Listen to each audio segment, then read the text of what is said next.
Oi pessoal, tudo bem? Na aula de hoje nós vamos iniciar a unidade de oscilações. Essa é uma unidade que tem muita aplicação e é muito interessante de ser aprendida. Portanto, nessa aula de hoje nós vamos nos concentrar em entender por que essas oscilações são tão importantes, aonde elas se aplicam, aonde elas se encontram no nosso dia a dia e, por fim, nós vamos começar a estabelecer algumas equações matemáticas para descrever esse conteúdo. Faremos isso a partir de um movimento já muito conhecido de vocês, que é o movimento circular uniforme. Então, nós iremos, nessa aula, começar a derivar o movimento harmônico simples, que é um movimento de oscilação que nós iremos estudar nessa unidade, a partir do movimento já conhecido, que é o movimento circular uniforme. Vamos lá? Como o nosso objetivo inicial é entender a importância desse conteúdo e por que ele é tão interessante, nós iniciaremos respondendo a seguinte pergunta: por que estudar oscilações? Nós estudamos oscilações porque esse fenômeno está presente em tudo ao nosso redor, inclusive nos nossos dispositivos eletrônicos, no nosso carro, nos prédios onde nós vivemos, nas pontes onde nós passamos constantemente todos os dias. Então, é muito importante compreender a física e a matemática por trás desse tema. Vou citar alguns exemplos aqui. Os equipamentos eletrônicos, quando eles vão ser construídos, desenvolvidos, eles precisam passar por alguns testes de vibração para que, quando eles forem utilizados, eles consigam suportar tais vibrações.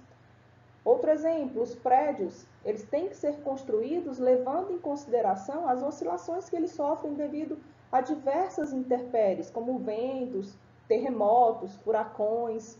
As pontes também precisam ser construídas sob um limite de vibração que ela possa suportar quando os carros passarem sobre elas, quando o vento passar sobre ela.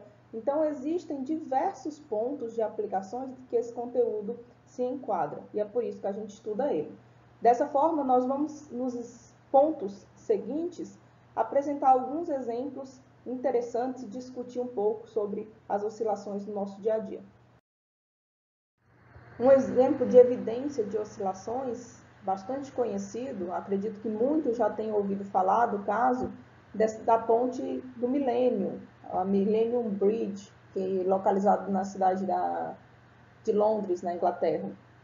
Essa ponte, ela foi inaugurada na virada do milênio, nos anos 2000, e ela era uma ponte feita exclusiva para travessia de pedestres. Nessa inauguração, centenas de pessoas estavam lá esperando a ponte ser aberta para cruzá-la, né?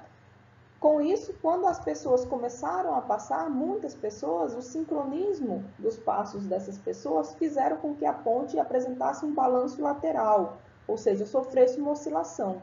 Essa oscilação foi tão grande que as pessoas tiveram que se segurar no corrimão da ponte para que não caíssem. Dessa forma, a ponte foi fechada 2 dias após a sua abertura e permaneceu fechada aí por 18 meses.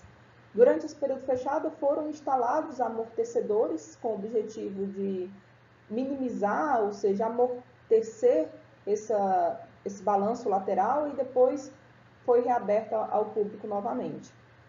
Outro exemplo de oscilação, e aí um caso que já não teve um final tão feliz como o caso da Ponte do Milênio, é a Ponte Tacoma. Alguns devem conhecer também. A Ponte Tacoma, ela sempre apresentava balanços quando o vento na região passava muito forte. Um certo dia, no mês de novembro, houve fortes ventos na região, ventos que chegaram a atingir 70 km por hora, e a ponte entrou em colapso. As oscilações foram tão grandes, como nós podemos ver aí nessas animações, que a ponte se rompeu, quebrou, né?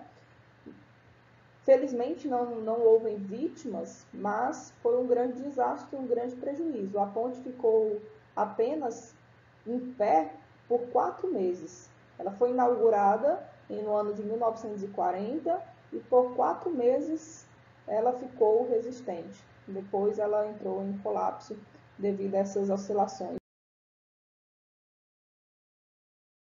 Um fato que ocorreu há alguns anos, aqui no Brasil mesmo, foi o caso do prédio de Balneário Camboriú, que ficou bastante conhecido quando moradores desse prédio fizeram um vídeo da água da piscina transbordando no momento em que, naquela região, estava tendo uma grande ventania, uma grande tempestade.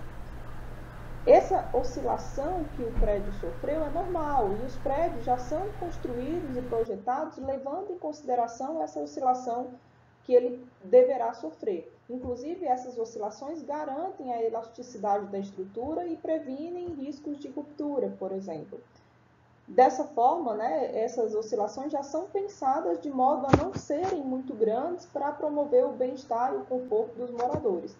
Nessa ocasião em que as pessoas filmaram a água da piscina sendo derramada, como nós iremos ver nesse vídeo, foi um momento que foi só perceptível porque existia essa piscina dentro do prédio. Se não fosse isso, as pessoas nem teriam percebido o balanço do edifício. Essa água ampliou a sensação de deslocamento.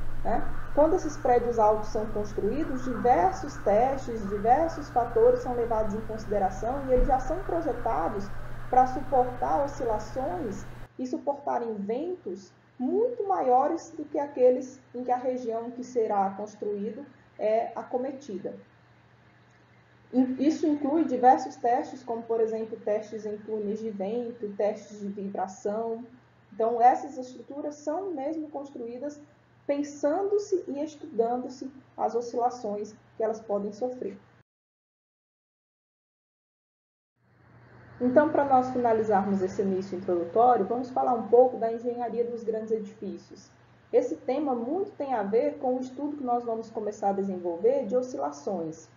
Para que esses prédios grandes se mantenham intactos após sofrerem oscilações devido a ventanias, tempestades, terremotos, furacões, por exemplo, muito existe de tecnologia aplicada à construção civil desses edifícios para que eles se mantenham resistentes a esses deslocamentos provocados por essas oscilações. Um exemplo que nós podemos citar são as construções do Japão. Esse país muito investiu nessas tecnologias para que esses prédios pudessem se manter intactos quando os terremotos que acometem a região, porventura, atingissem esses edifícios. Um tipo de tecnologia que é muito usada nos prédios japoneses são a suspensão no alicerce. No alicerce da estrutura do prédio são colocados amortecedores, como aqueles amortecedores de veículos que nós temos. Esses amortecedores, em alguns casos, podem inclusive ser controlados eletronicamente. Eles ajudam a amortecer o impacto do tremor provocado pelo terremoto. Nos prédios altos, também é comum existir uma espécie de amortecedor de massa. Esse sistema de amortecimento de massa consiste em um grande contrapeso que é localizado no topo desses edifícios. O objetivo desse contrapeso é contrair os efeitos dinâmicos do vento, evitando que o prédio sofra deslocamentos excessivos que comprometam a integridade da sua estrutura. Como que funciona? Quando o prédio sofre uma oscilação, esse contrapeso também oscila, porém com uma fase menor, defasado do movimento do edifício. Por exemplo, se o edifício está se movimentando para a direita, o pêndulo também se movimenta para a direita, porém mais lentamente. Dessa forma, quando o prédio estiver totalmente inclinado para a esquerda, o pêndulo ainda vai estar inclinado para a direita, puxando a estrutura para aquela posição de equilíbrio. Isso mantém com que a oscilação do prédio fique concentrada dentro de uma amplitude pequena, próxima à sua posição de equilíbrio.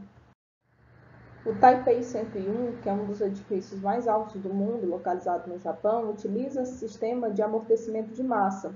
O amortecedor de massa nesse edifício consiste em uma grande esfera de aço de 720 toneladas. Esse pêndulo é instalado entre os andares 87 e 92 desse edifício.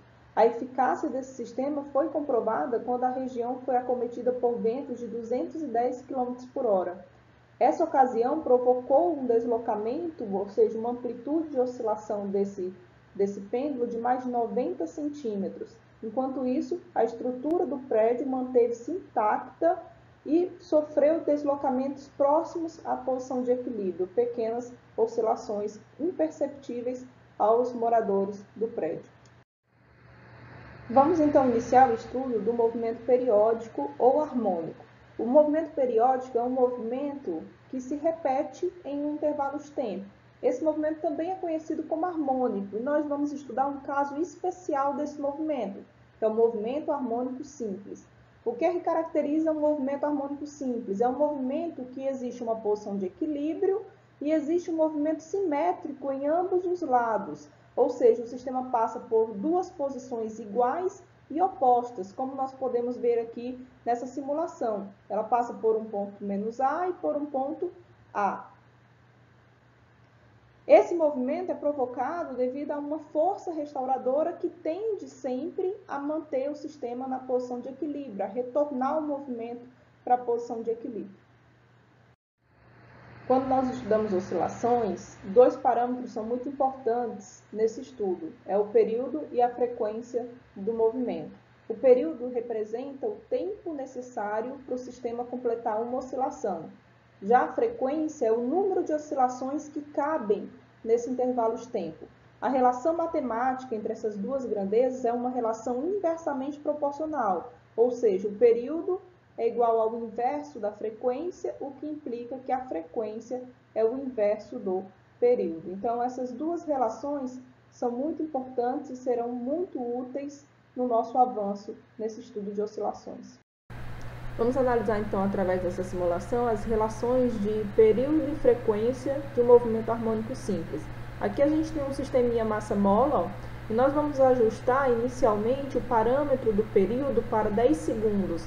O que isso significa? Significa que quando nós colocarmos esse sistema massa-mola para oscilar, ele vai demorar 10 segundos para completar uma oscilação completa, ou seja, para passar do ponto de máximo, mínimo e retornar à posição de equilíbrio. Vamos analisar.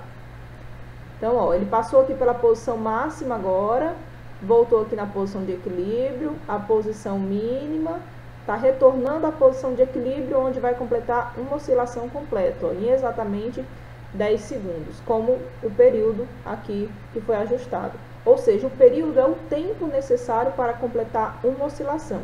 Agora vamos analisar o que acontece se a gente aumentar esse período. Ó, vamos aumentar aqui para o dobro, tá bom? 20 segundos, ó. Vamos colocar esse sistema novamente para oscilar, ó. Agora ele vai demorar 20 segundos para completar uma oscilação. O que isso representa? Representa que a gente, aumentando o período, nós estamos diminuindo a frequência da oscilação, tá certo? Então, período grande, frequência pequena. Período pequeno, frequência grande. O nosso objetivo é estudar o movimento harmônico simples, mas nós vamos mostrar, através de uma simulação, que esse movimento harmônico simples pode ser analisado a partir de uma projeção do movimento circular uniforme através de uma diagonal desse movimento. Observem aqui. Vamos analisar o movimento dessa bolinha lilás. Ela descreve uma circunferência em um movimento circular uniforme. Agora olhem para a projeção x e y desse movimento. Em x ele passa por uma posição de equilíbrio, em seguida uma posição máxima, volta à posição de equilíbrio, uma posição mínima, e esse movimento se repete ao longo do tempo. A mesma coisa acontece em y, e nós vimos que essa é uma característica de um movimento harmônico simples. E esse movimento harmônico simples está sendo projetado a partir de um movimento circular uniforme. Nós faremos isso para derivar as equações de movimento do harmônico simples que nós veremos estudar. Vamos então iniciar a derivação das equações do movimento harmônico simples a partir da projeção no eixo x do movimento circular uniforme. Então vamos congelar aqui um instante, ó. Digamos que no instante de tempo t, a partícula está aqui nessa posição, esse movimento circular tem um raio A, essa vai ser a nossa amplitude do movimento harmônico simples, e a projeção aqui no eixo x, nós estamos chamando de x. Vamos tentar escrever uma função para esse x em função do tempo. Então, nós estamos procurando por uma função x de t. Nós sabemos, ó, que o cosseno do ângulo, que nós estamos chamando por φ, é igual ao cateto adjacente, que é o x, dividido pela hipotenusa, que nós estamos chamando por a. Isolando, então, o x, nós ficamos que x é igual a cosseno de φ. Tiramos essa equação apenas da trigonometria dessa figura, né, do movimento circular uniforme. Nós sabemos que o ângulo φ, ele pode ser escrito como sendo a velocidade vezes o tempo, usando a relação de velocidade média, que é a variação do espaço dividido pelo tempo. Substituindo, então, nós vamos ficar que x de t é igual a A cosseno de ômega t. Essa é uma função da posição em relação ao tempo, que representa a posição para o movimento harmônico simples.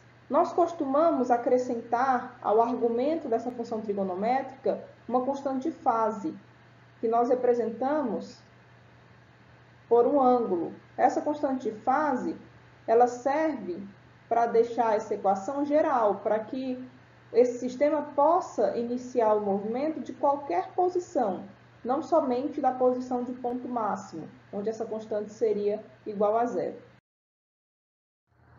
Antes de nós derivarmos as equações para velocidade e para aceleração, vamos falar um pouco dessa constante de fase.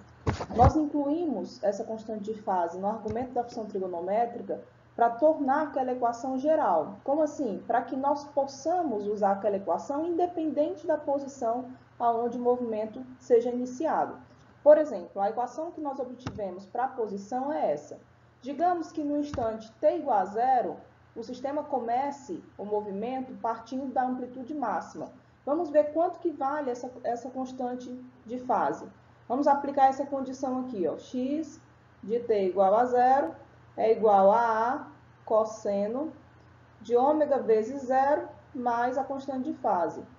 Isso vai me fornecer, ó, x de t igual a zero é igual a A vezes cosseno da constante de fase, já que esse termo aqui está multiplicado por zero. Nós estamos estabelecendo que nesse tempo t igual a zero, o sistema começou da posição A, ou seja, da amplitude máxima. Para que essa condição seja satisfeita, essa constante de fase tem que ser igual a zero. Esse é o caso em que a constante de fase é igual a zero. Agora vamos olhar um segundo caso. Ó. Se o sistema começar, por exemplo, da posição menos A, ou seja, da amplitude mínima, isso também pode acontecer. Então vamos colocar essa condição, ó. X de t igual a zero é igual a A cosseno ômega vezes zero mais a constante de fase. Isso tem que ser igual a menos A, porque é o ponto onde o sistema se encontra no instante t igual a zero, no início do movimento. Para que essa condição seja satisfeita, esse cosseno da constante de fase tem que ser igual a menos 1. O cosseno de menos 1 é fornecido por um ângulo igual a π radianos. Então, a nossa constante de fase agora é substituída por π. Ou seja, nós incluímos essa constante de fase apenas para generalizar a equação. E essa constante de fase ela é determinada da condição inicial do problema, da onde o sistema está partindo no instante t igual a zero.